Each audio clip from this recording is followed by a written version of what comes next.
Hello friends, I am Chevee. Welcome to my shed. How are you today? How's life in your world? How's things where you are? Hope it's all good and great and wonderful. Everything here is fantastic. And I have two things today that I'm very excited about and I want to share with you.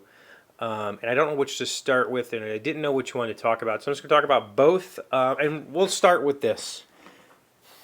I got my Legend of Zelda Game and Watch just a couple hours ago. And I am so stupid excited about this thing.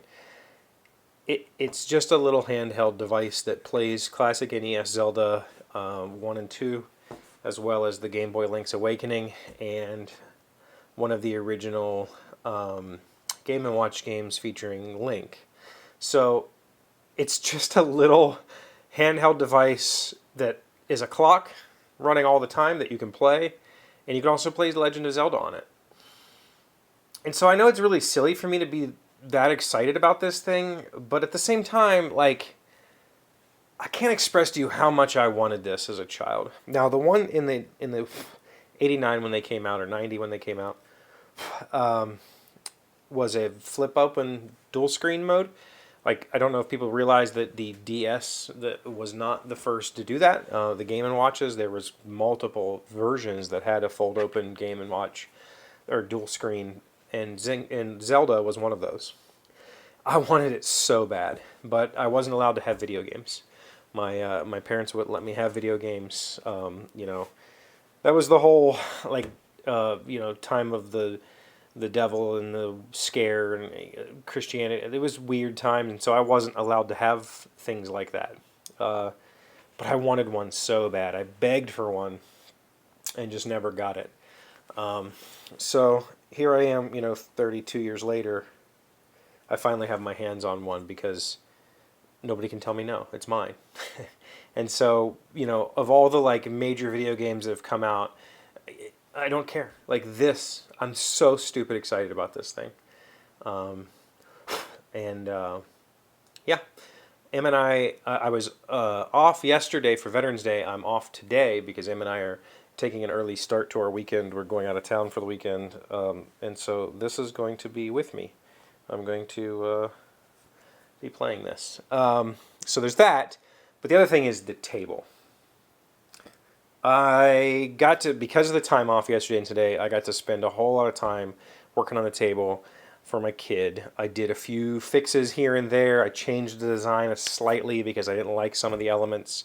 I fixed the bottom shelf, which was a problem and I didn't like it, so I changed it up. But just today I spent a couple of hours sanding, and then I've put on the coat of India ink, and I am really happy with how that's turned out. The India ink is it's just a super rich dark charcoal black, and it comes in this is a giant bottle. I think it costs less than $15 for this giant bottle. From what I understand, it is just lamp black or like soot that's suspended in water. And this particular brand has some sort of gum, probably xanthan gum or one of those gum type elements in it to help it adhere. But it's really just soot. And I've never really used it. I mean, I think, and maybe I'm wrong here, I think India ink is what you put in a stamp pad, because it rehydrates itself and stuff, but I'm not positive about that. But on this pine, it's just perfect for this. Like, there's a whole bunch of, I hesitate to call it tiger striping, because it's not really what is going on here. Pine has a whole lot of weird grain that kind of undulates, and the way that the boards are cut means that some of that grain is kind of at an angle, and it makes this it makes these flecks. And if you could see it, there's no way I could show it to you on camera. In person, it's really pretty. And if you stain pine, first of all, pine doesn't take stain very well. You usually have to condition it because the sapwood and the growth ring wood is really two extreme densities, and one soaks up stain and the other one doesn't, and it just looks like garbage. But stain also hides this kind of flecking that some pines, I think mostly the firs get that. But this accentuates it. It looks really spectacular. And, you know, on camera, it looks just like a black. Like you could almost mistake this for a steel leg. And this is just two pieces of 1x4 glued together. Or 1x3.5, I think I made them. So I got the coat on all of the base pieces, including the bottom shelf. The top of the table is going to stay natural pine. I think this is actually a yellow pine, like a southern yellow. This is the kind of pine I normally don't like working with. If you've ever bought SPF in the store, you'll have some really bright whitewood pine. That's eastern pine, and this is probably a spruce or a southern yellow pine, and it's really sappy. This wood is super sappy, and that's why I don't really like working with it. It'll gum up tools. The sawdust is sticky. I don't like working with it, but it's beautiful and it's clear. There's one knot hole in that piece, and so it's really pretty. The contrasting in the grains is really pretty. So it's going to look really nice finished as a top.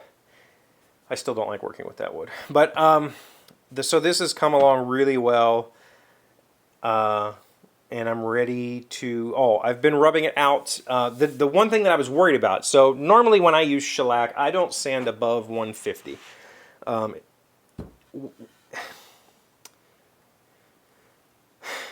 lot of people like to use higher grits for film finishes, and I don't.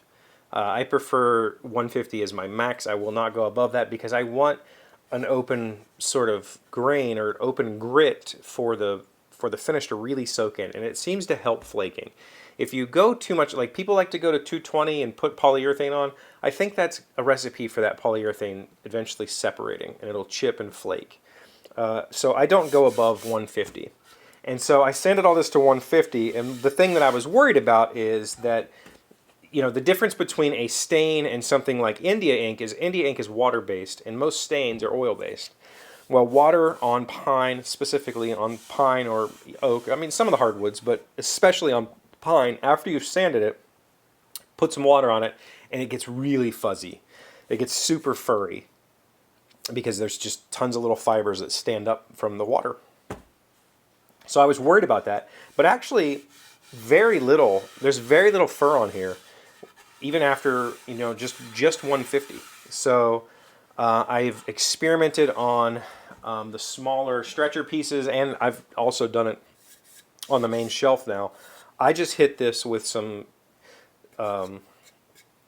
synthetic steel wool, the double-aught synthetic. It's white, the white pads, and it is buttery smooth, and it did not take any of the finish off. It looks spectacular. So that I'm excited about, because I thought this was going to make the grain pop. I was going to have to sand this again with 150 and then hit it again with the super black or with the India ink. I don't think I'm going to have to do that at all. It seems like I'm going to get a nice satiny feel with just one coat of the stuff and rubbing it out with synthetic steel wool. And then after that, I can just start going with shellac and putting lots of coats of shellac on it until I've got it where I want it. But that I'm super excited about. So maybe you know, somebody mentioned the other day I haven't done anything with the Chevee channel in a while. That channel was intended to be for shop projects. Maybe I will talk about this and the finishing process in a video over there, because I think that I was a little bit nervous about this, honestly, and it's been perfect. I don't need to worry about it at all. So that's what I have for you today. I'm taking off. I hope you have a great weekend. Thank you for stopping by with me this week and hanging out and having conversations. I appreciate all of you. I hope you have a wonderful time. Thank you for being here as always. Thank you for liking, commenting, subscribing, being amazing friends and wonderful people. I really appreciate you. And I'll see you again Monday. Today's word you should know to sound smart is inextricably. It is an adverb meaning something that is strongly linked to something else, with the bond between quite difficult to break. At its best, Japanese cooking is inextricably meshed with aesthetics, with religion, with tradition, and history. MFK Fisher, an American author. Inextricably. Inextricably. I always thought inextricably had like an unknown, like why are these two things linked quality.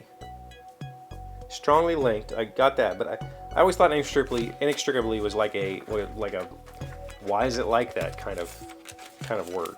I don't know how to explain what I'm trying to say.